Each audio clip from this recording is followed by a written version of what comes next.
9장 28절로 30절 말씀을 한번 같이 낭독하도록 하겠습니다. 같이 읽겠습니다. 28절부터요. 시작. 그 후에 예수께서 모든 일이 이미 이루어진 줄 아시고 성경을 응하게 하사 이르시되 내가 목마르다 하시니 거기 신 포도주가 가득히 남긴 그릇이 있는지라. 사람들이 신 포도주를 적신 해면을 우슬초에 매어 예수의 입에 대니 예수께서 신 포도주를 받으신 후에 이르시되 다 이루었다 하시고 머리를 숙이니 영혼이 떠나가시니라. 아멘. 자, 여러분들이 책을 좋아하는 친구들이나 혹은 내가 그 상담 장래에 이렇게 상담을 하고 싶어요. 요즘 상담이라는 상담사인가? 그런 직업이 인기거든요. 그런 여러분들이 대학을 가서 이 책을 읽다 보면 이 사람의 이름을 반드시 듣게 됩니다. 누구냐면 칼 구스타프 융이라는 사람이에요. 처음 듣는 사람도 있을 거고, 너 어디서 들어봤는데라는 사람도 있을 거고. 이 사람이 어떤 그 업적이 있냐면 우리 사람의 그 의식이라는 게, 여러분들 이성과 의식이라는 게 있잖아요. 근데 그 밑에 그것을 지배하는 가장 본질적인 영역이 있는데 그게 뭐다? 무의식의 영역이 있다라는 것을 이야기한 사람이 이 칼 구스타프 융이라는 사람이에요. 그러니까 우리가 의식적인 차원에서 내 의지로 행동을 하는 것 같지만 사실은 내 무의식, 나를 형성하게 만든 나의 과거와 또 혹은 어떤 상처들과 어떤 PTSD, 어떤 이런 것들이 내 무의식에 깔려 있어서 그것들이 나의 의식을 지배한다라는 어떤 그런 이야기를 한 사람이 바로 이 사람입니다. 그래서 무의식을 이야기한 정신분석학자입니다. 이 사람이 어떤 얘기를 했냐면요, 이런 얘기를 했어요. 사람은 누구나 뭐를 쓰고 산다? 가면을 쓰고 산다라는 이야기를 했어요. 이 가면이라는 단어가 이제 페르소나거든요. 페르소나. 이 페르소나에서 펄슨이 나왔습니다. 펄슨이 뭐예요? 사람이라는 뜻이죠. 그러니까 이 사람이라는 단어 안에 페르소나, 가면이라는 뜻이 이미 다 담겨 있는 거예요.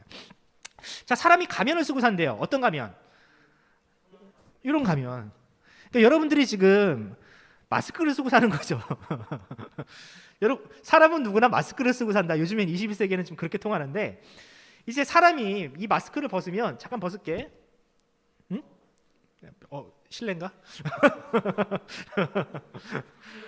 벗으면 우리 얼굴이 있잖아요. 얼굴에는 어떤 게 나와요? 표정이 나오죠.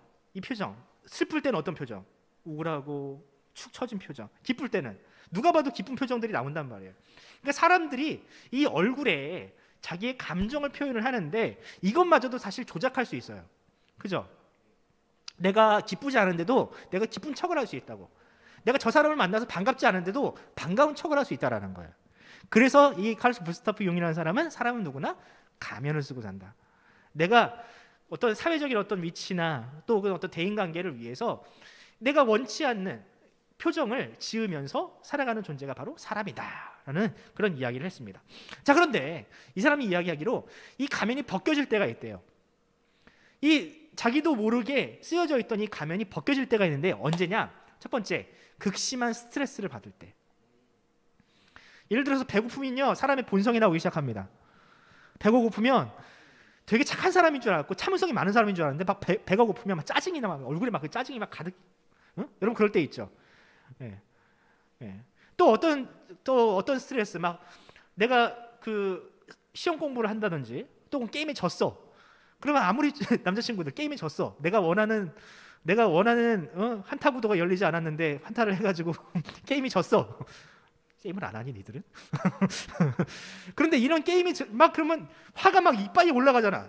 그때 옆에서 아무리 내가 좋아하는 사람이 있어도요, 그 화와 짜증을 다스릴 수가 없다는. 배고플 때도 마찬가지고. 또 언제 벗겨지느냐? 죽음이 임박했을 때. 여러분, 사람이 죽기 직전인데 가면을 쓸 필요가 있습니까? 없습니까? 내가 지금 다른 사람에게 눈치 볼 필요가 없어. 왜? 나는 곧 있으면 죽거든. 나는 누군가에게 잘 보일 필요도 없는 거야. 가면을 쓸 필요가 없는 이 상황에서는 사람의 가면이 벗겨진다라고 하더라고요. 그래서 사람이 유언을 남길 때 있잖아요. 유언. 이 유언이 진솔한 이유는 가면이 필요가 없기 때문에 그래요.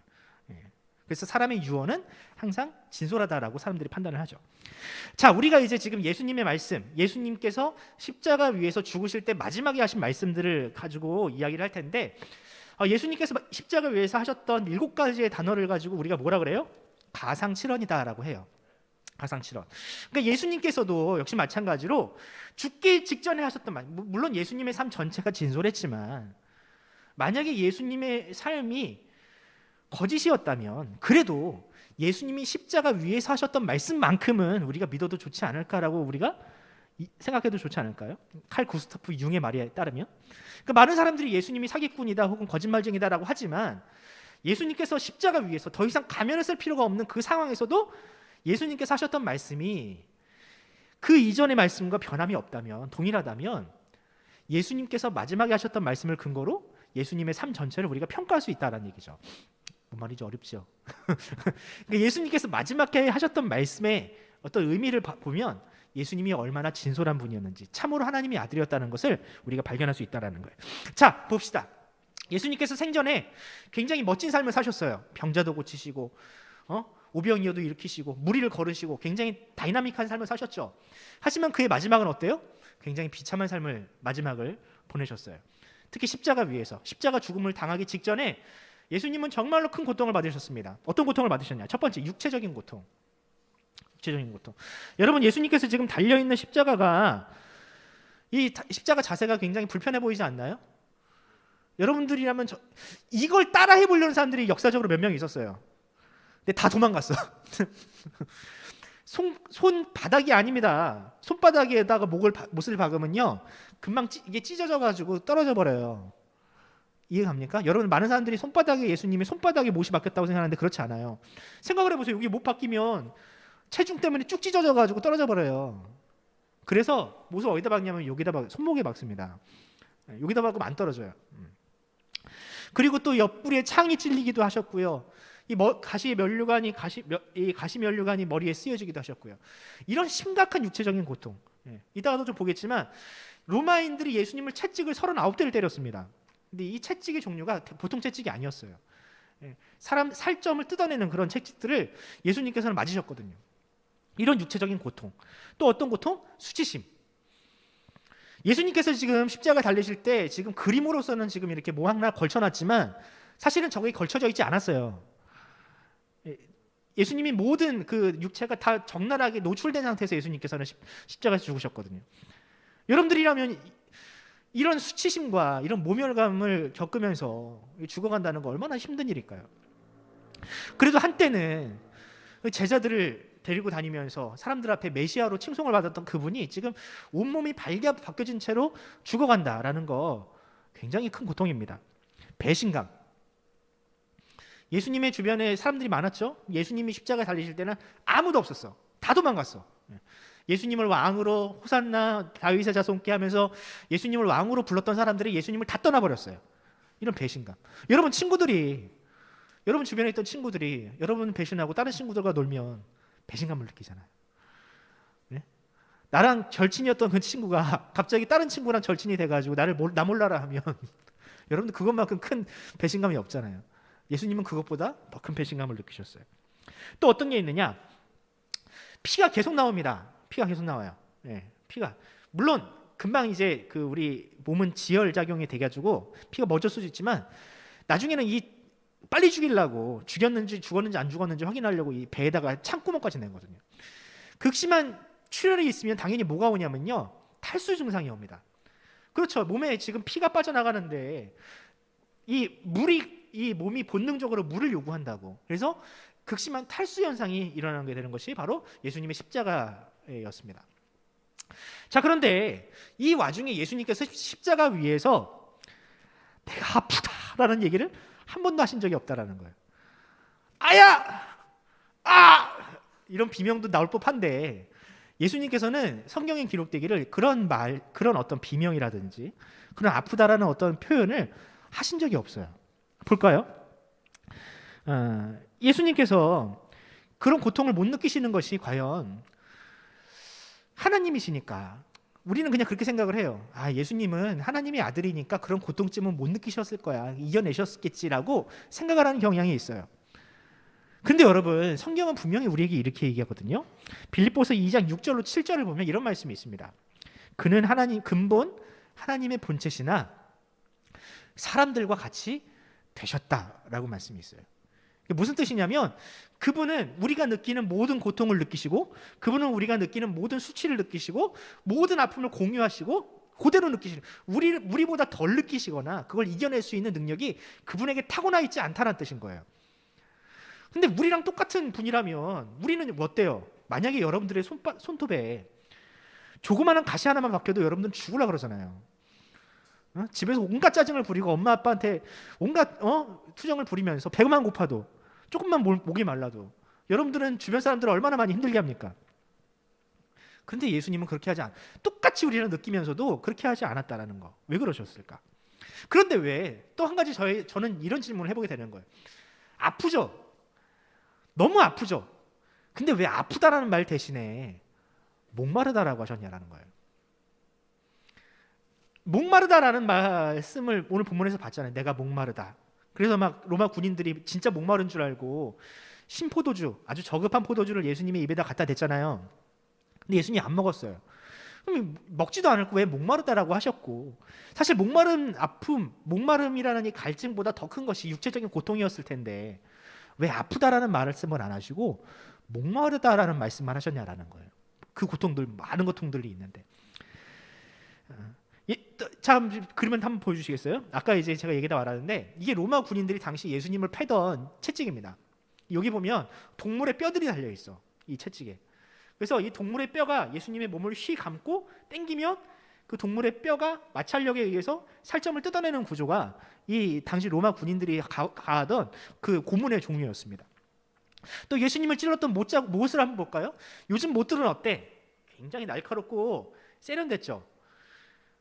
거의 뭐 굴곡이 전혀 없고 그냥 박으면 박는 대로 들어가는 못이에요. 근데 그 당시 못은 어땠냐? 녹슨 못이었어요. 녹슨 못. 그러니까 이 울퉁불퉁하고 까칠까칠한 그 못들이 예수님의 몸을 파고든다고 생각할 때 이게 얼마나 고통스럽냐라는 거예요. 근데 이사야 선지가 이렇게 예언을 했습니다. 그가 곤욕을 당하며 괴로움을 당할 때도 그 입을 열지 아니하였으며 마치 도수장으로 끌려가는 어린 양과 털 깎는 자 앞에서 잠잠한 양같이 그의 입을 열지 아니하였다. 예수님께서 그 어떤 고통 가운데서도 입을 열지 않으셨다. 그런데 단 한 가지만, 모든 고통 중에 가장 경미하다 할 수 있는 목마름에 대해서만 이야기하셨어. 왜 그런지 봅시다. 우리가 예수님의 목마름을 이해하기 위해서는요, 성경이 말하는 목마름에 대해서 우리가 이해할 필요가 있어요. 단순히 예수님이 갈증이 아니라 성경 전체가 이 목마름에 대해서 뭐라고 얘기하는지 한번 좀 살펴보도록 하겠습니다. 시편 42편을 보면 이런 말씀이 있습니다. 하나님이여 사슴이 시냇물을 찾기에 갈급함같이 내 영혼이 주를 찾기에 갈급하나이다. 자, 내 영혼이 주를 찾기에 갈급하다. 시냇물을 찾기에 갈급하다. 무슨 뜻이에요? 내가 목마르다는 뜻이거든요. 사슴이. 그럼 사슴이 왜 목이 마를까? 사슴이 목이 마를 수도 있죠. 뭐 그거 물어보십니까? 사슴이 그런 동물이라고 해요. 발정기. 이게 발정기가 뭐예요? 이제 교미를 해야 되고 성관계를 해야지 되는 이제 발정기가 동물은 찾아와요. 여러분들 이제 동물을 키우다 보면 알 거예요. 여러분들의 집에 고양이나 개를 키우면 발정기가 오죠. 안 키워봐서 모를 수 있지만 그 동물들이 미칠 때가 옵니다. 제정신이 아닐 때가 와요. 사슴도 마치 그럴 때가 있어요. 근데 이때 만약에 이 사슴이 교미를 하지 않으면 어떤 상태가 되냐면 심각한 그 몸에 열이 엄청나게 발생을 해서 죽는다 그래요. 근데 이것을 만약에 달래기 위해서는 뭐가 필요하냐면요, 물이 필요하대요. 물을 많이 마셔서 체온을 떨어뜨려야 비로소 사슴이 살 수 있다 그래요. 그러니까 즉 말하면 여기서 지금 시편 42편에서 말하는 이 목마름은 뭐냐면 이 사슴이 가지고 있는 정말 철저한 목마름과 같이 내가 지금 그렇게 목마른 상태입니다. 물을 마시지 않으면 죽을 것 같고 내 물을 마셔서 체온을 떨어뜨리지 않으면 이 사슴이 죽어 나갈 수 있는 이런 목마름과 같이 내가 지금 누구에게서 주를 찾는 것, 하나님을 향해서 지금 내가 목마른 상태입니다. 라고 지금 시편 기자가 이야기를 했다고요. 자, 이 시편 구절을 읽으면 이제 여러분들이 이해할 수 있겠죠? 모든 사람에게는 그런 목마름이 있는 거예요. 하나님을 향한 목마름. 하나님이 진짜 계신가? 하나님이 나를 사랑하시나? 내가 구원을 받을 수 있나? 내가 과연 하나님께서 기뻐하시는 존재인가라는 그런 궁금증, 갈증, 그런 것들이 모든 사람들에게는 있다라는 겁니다. 여러분들에게 있나요? 예, 있길 바랍니다. 예. 두 번째, 성경이 말하는 두 번째 목마름, 이런 경우가 있어요. 예수님께서 수많은 사람을 만났는데 그 중에 굉장히 뜻밖의 인물을 한 명 만나는 경우가 있습니다. 사마리아 성이라는 성에 가서 예수님께서 어떤 한 여인에게 내가 좀 목이 마르니 나에게 물을 한 컵 주시오라고 이렇게 요청을 해요. 그랬더니 그 여자가 당신은 유대인이면서 왜 사마리아 여자인 나에게 물을 달라고 합니까? 당신과 내가 무슨 관계가 있습니까? 라고 하니까 예수님께서 이렇게 얘기를 하세요. 예수께서 대답하여 이르시되 내가 줄 수 있는 물이 있는데 나는 그 물이 아니라 나에게는 더 좋은 물이 있어. 당신이 나에게 내가 누구인 줄 알았다면 나에게 오히려 그 물을 달라고 했을 것입니다. 그런데 이 물을 마시는 자마다 어떻게 한대요? 다시는 목마르지 않을 것입니다. 내가 주는 물을 마시는 자는 영원히 목마르지 않을 것이다 라고 예수님께서 말씀하신 적이 있어요. 자, 이 목마름은 단순히 우물에서 캘 수 있는 물에 대한 목마름인가요? 아니면 아까 시편 42편에서 우리가 살펴봤던 그 목마름인가요? 네, 시편 42편에서 사슴이 정말 목숨을 걸고 물을 마시고자 했던 그 갈증과 같은 영혼의 갈증을 해결해 줄 수 있는 그런 목마름을 해결할 수 있는 능력이 바로 누구에게 있다? 예수님에게 있다라고 지금 예수님은 말씀하시는 거예요. 그래서 여러분, 예수님은요 시편 42편에서 우리가 이해했던 본질적인 목마름, 사람이 가지고 있는 본질적인 갈증을 해결할 수 있는 하나님으로부터 오는 영원한 목마름을 해결할 수 있는 그런 물을 공급하시는 분이 바로 우리 예수님이라는 사실을 우리가 발견할 수 있는 거죠. 자, 그런데 중요한 건 예수님에게는 그 물이 있다면서요. 예수님은 사람의 목마름을 해결할 수 있는 능력이 있다면서요. 근데 왜 하필 십자가에서는 목마르다라고 하셨냐고요. 내가 주는 물을 마시면 누구든지 영원히 목마르지 않을 것이라면서요. 근데 왜 예수님은 목마르다고 하셨냐고요. 아이러니 아닙니까요? 예수님을 만나는 모든 사람이 예수님으로 인하여 목마르지 않을 수 있는데 왜 정작 예수님은 목마르다라고 하셨느냐라는 겁니다. 자, 그 이유는 여기 있습니다. 예수님께서 겟세마네 동산에 올라가셔서 이런 말씀을 하세요. 하나님이여 하나님이여 할 수만 있거든 이 잔을 내게서 옮기시옵소서라고 기도를 하신 적이 있어요. 예수님의 기도가 참 아이러니하지 않아요? 언제는 모든 것을 다 감당할 수 있을 것처럼 그러셨으면서 왜 혼자 본인이 기도하실 때는 그렇게 참 어찌 보면 참 연약한 기도를 하셨냐는 거예요. 그 이유는 여기 있습니다. 마태복음 27장을 보면 예수님께서 마지막으로 가상칠언을 하시면서 이런 말씀을 하신 적이 있으세요. 나의 하나님 어찌하여 나를 버리셨나이까 라는 말씀을 하신 적이 있어요. 예수님께서 영원히 목마르지 않을 수 있는 하나님과 함께 하시는 분인데 바로 이 순간만큼은 언제? 십자가에서 죽으시는 그 순간만큼은 그 영원한 생수로부터 멀어지게 된 거예요. 끊어지게 된 거예요. 하나님이 예수님을 버리시게 된 거예요. 어떻게 하나님이 예수님을 버릴 수 있어요, 여러분? 가장 사랑하는 분이라면서요. 아버지와 아들이라면서요. 왜 버려요? 왜 자기 아들을 버려요? 왜냐하면 자기 아들을 죄인으로 버려야 했기 때문에. 왜? 원래는 우리가 버려져야 하는데, 여러분과 제가 버려져야 하는데 그 누군가가 버려져야 했기 때문에 예수님께서 대신 그 버려짐을 당하시기 위해서 예수님은 십자가 위에서 하나님과 원수가 되셨던 거예요. 원래는 우리가 원수인데 예수님께서 우리에게 그 모든 지혜의 짐을 지우는 것이 싫으셔서 본인이 그 자리, 하나님께서 미워하는 자리, 죄인의 자리, 원수의 자리, 그 생명수를 마실 수 없는 그 자리를 예수님께서 담당하셨던 거죠. 그래서 예수님은 그게 너무 무섭고 힘들어서 기도하셨던 겁니다. 왜? 그것이 얼마나 끔찍한 고통인지 예수님은 아셨기 때문에. 여러분, 하나님과 단절되는 고통이 여러분들이 어떤 고통인 줄 알아요? 저도 몰라요. 저도 하나님과 단절되는 고통이 어떤 고통인지 몰라요. 왜? 하나님과 단절되는 고통이 어떤 고통인지 우리는 몰라요. 근데 오직 이 세상에서 그걸 아시는 분이 딱 한 분이 있어요. 예수님만이 그것을 아세요. 그게 너무나도 큰 고통이고 그것이 영원한 고통이고 우리가 도저히 감당할 수 없는 고통이라는 것을 예수님이 아셨기 때문에 그걸 두려워했던 겁니다. 근데 결국에는 그 고통을 받아들이시죠. 그리고 그 영원한 생수로부터 멀어지세요.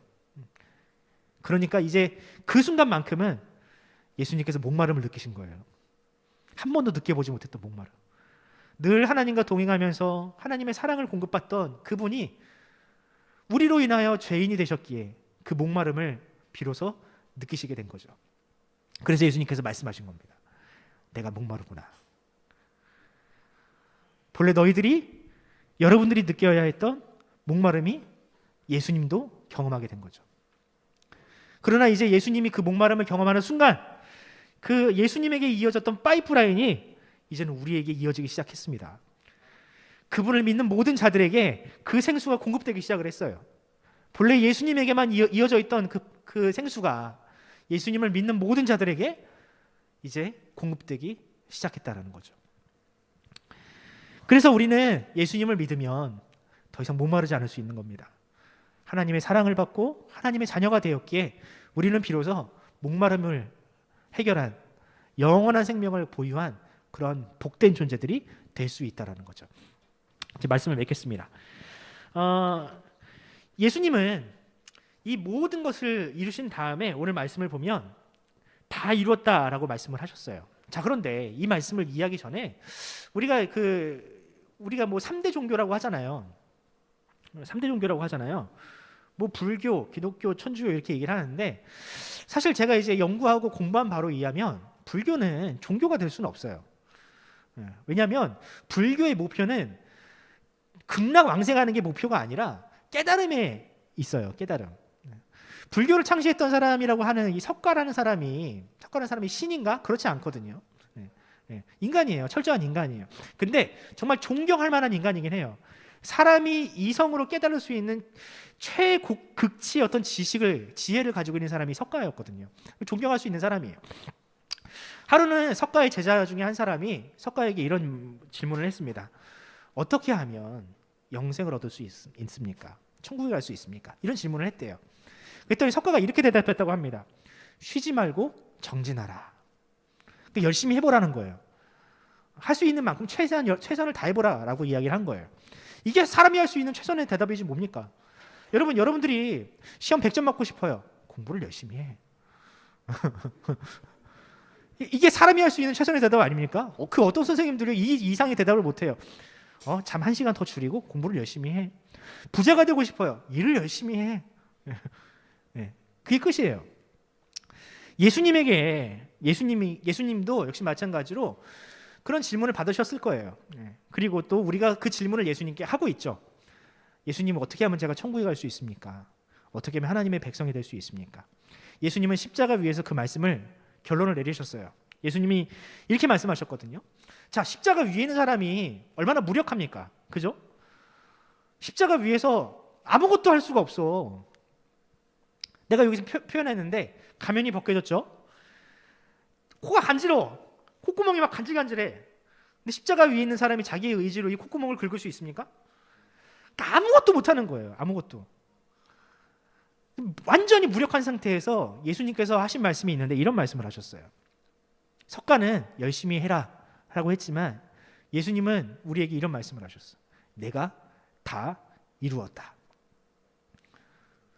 여러분, 이게 가능한 일입니까? 아무것도 할 수 없는 사람이 다 이루었다니 무슨 뜻입니까 이게? 뭘 했는데요? 뭘?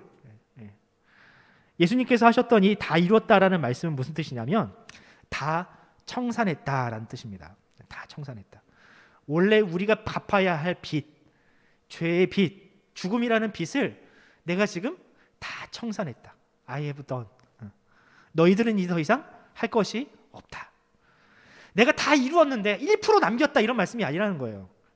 나는 100% 너희들이 감당해야 될 모든 목마름과 고통과 죽음과 모든 아픔을 내가 다 감당했으니 더 이상 너희들이 할 것이 없다라고 하셨다는 거죠. 여러분, 이 사실을 믿으시기 바랍니다. 이 사실을 믿으시기 바라요. 아무것도 할 게 없어요.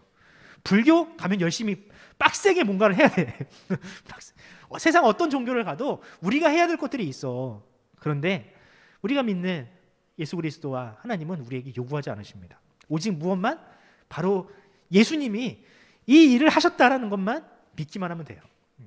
우리를 위하여, 죄인을 위하여 모든 고통과 아픔을 감당하신 우리 예수님, 그분을 믿는 것만이 우리가 구원을 받는 유일한 길입니다. 이따가 이걸 물어볼 거예요. 이 믿음이 여러분들에게 있는지 없는지만 확인할 거예요. 자, 이러면서 이제 적용 하나 할 텐데요. 여러분, 하나님은 우리를 위해서 100% 가장 좋은 것을, 베스트를 우리에게 선물로 주셨어요. 근데 우리가 만약에 그것에 대해서 의심하거나 아닌데 내가 좀 해야 될 게 있는 것 같은데 라고 생각한다면 큰 오산인 게, 여러분 제가 예화 하나를 드릴게요. 목사님이 그 결혼을 하고 나서 신혼 때 보통은 이제 그 30년 동안 서로 다른 음식을 먹다가 같이 한 집에 산다고 해가지고 입맛이 같아지는 건 아니잖아요. 지금은 비슷해, 비슷해. 우리 아내도 그 처녀 때보다는 조금 더 짜게 먹고요. 저는 또 총각 때보다는 조금 덜 짜게 먹어요. 근데 처음에는 이게 입맛이 안 맞죠. 안 맞을 거야. 그래서 아내가 열심히 남편을 위해서 요리를 했는데 내가 딱 간을 보니까 어떨까? 싱겁지. 나는 되게 짜게 먹는 편이거든. 그래서 목사님이 그냥 무의식적으로 거기다 소금을 조금 더 탔어요. 소금을 좀 더 넣었어. 아내의 반응이 어땠을까? 어땠을 것 같아? 여러분이라면 어땠을 것 같아요? 왜 갑분싸야? 이유가 뭘까? 그러니까 내가 남편을 위해서 가장 영양소를 잘 갖춰놓은 완벽한 음식을 만들었다고 생각을 했는데 거기에 무언가를 가미하고 그것을 마치 부족하다, 이것이 불완전하다라는 표현을 한 거잖아. 나는 그거 지금 거기다가 그게 아내에게 굉장히 큰 상처가 됐더라고. 여러분이라면 그렇겠죠. 여러분들에게도 그렇겠죠. 그래서 여러분, 완벽한 무언가에 손을 대는 것은요, 그 자체로 죄입니다. 하나님께서 우리에게 주실 때, 선물을 주실 때 완벽한 걸 주시지 않았겠어요? 네. 하나님은 우리에게 가장 좋은 것, 가장 베스트를 우리에게 주셨어요. 그런데 만약에 우리가 그것에 만족하지 못하고 하나님 저 그걸로 부족해요. 저 구원받는 것만으로는 부족하고요. 이것도 하고 싶고요. 저것도 하고 싶고요. 뭐 그럴 수는 있지. 하지만 그것이 마치 하나님께서 우리에게 주신 구원보다 더 중요한 것처럼 우선순위가 바뀐다면 그 자체로 하나님 앞에 우리가 죄를 범하는 걸 수도 있어요. 그리고 또 구원에 있어서 마찬가지죠. 하나님, 저는 다른 친구들보다 더 열심히 무언가를 해야 구원을 받을 것 같아요. 그래서 좀 더 해볼래요. 믿음만 가지고는 안 되는 것 같은데 라고 할 수 있는 그런 죄인들을 향해서 로마서 1장 17절은 이렇게 얘기를 합니다. 복음에는 하나님의 의, 하나님이 가장 우리를 위해서 가장 맛있게 끓여놓은 된장찌개처럼 하나님의 의가 나타난다. 그런데 이 의가 어디서 나오냐? 믿음으로 믿음에 이르게 하나니 기록된 바 오직 의는 믿음으로 말미암아 살 것이다. 자, 여러분, 여기에 다 있어요. 하나님께서 우리에게 주시고자 하는 가장 맛있는 음식, 가장 좋은 선물이 바로 여기에 있어요. 믿음. 우리가 이제 그것을 믿음으로 받아들이기만 하면 돼요. 예수 그리스도를 믿음으로 받아들이고 그분이 나를 위해서 죽으셨고 그분의 십자가의 죽음은 나의 죄로 인한 죽음이다. 예수님의 죽으심으로 말미암아 더 이상 우리는 하나님과 원수가 아니라 하나님의 자녀가 되었구나라는 사실을 여러분들이 믿기만 하면 하나님은 그것을 가장 기뻐하십니다. 믿으십니까, 여러분? 오늘 굉장히 많은 이야기를 했는데 여러분들의 이 신앙 고백이, 목사님의 이 설교가 그대로 여러분들의 신앙 고백이 되어서 여러분들이 뭐 입교도 하고 세례도 받고 교회에서 정말 행복한 그런 신앙생활을 했으면 좋겠습니다. 자, 이 시간 함께 찬양했으면 좋겠는데요.